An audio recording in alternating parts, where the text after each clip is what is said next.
Former President Muhammadu Buhari has passed away in a London clinic at the age of 82. The announcement came quietly, yet powerfully, through his longtime spokesman, Garba Shehu, via tweet on X. The nation is now absorbing the weight of this moment, the end of an era marked by firm leadership, fiery debates, and an unshakable persona that loomed large over Nigeria's political landscape for decades. Buhari's journey was unlike most. He served twice as head of state, first as a military ruler from 1983 to 1985, and then through the ballot box as a democratically elected president from 2015 to 2023. Known globally for his tough anti-corruption rhetoric, his austere lifestyle, and his unapologetic nationalism, Buhari left few people indifferent. He was either deeply admired or heavily criticized. Yet beyond the press briefings and policy decisions, there was a relatively unknown side to him that mainstream headlines often missed. A side that may define how many choose to remember him.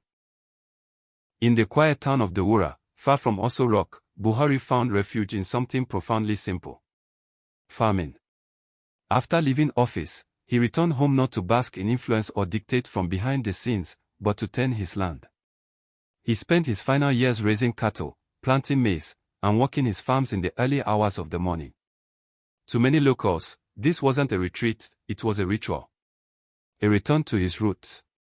A silent philosophy that Nigeria's strength lies not only in its politics, but in its soil. And perhaps, that aspect of his life is the most unexpected chapter of his story. While the world saw a military man, a disciplinarian, even a controversial reformer, the people of Daura saw something else. A grandfather with calloused hands, muddy boots, and a love for the land. In his farm, he found something few former presidents ever do. He found peace. As Nigeria now mourns, we are left with a dual legacy. Buhari the general, who fought corruption with fiery resolve. Buhari the president, who governed a divided but hopeful nation. And Buhari the farmer, who, in his final chapter, reminded us that leadership is not always about power, speeches, or optics. Sometimes, it's about returning to the earth and quietly planting what you hope others will one day harvest. Funeral arrangements will soon be announced, expected to blend both the dignity of state protocol and the humility of a northern village farewell. May the soul of the ex-president rest in perfect peace.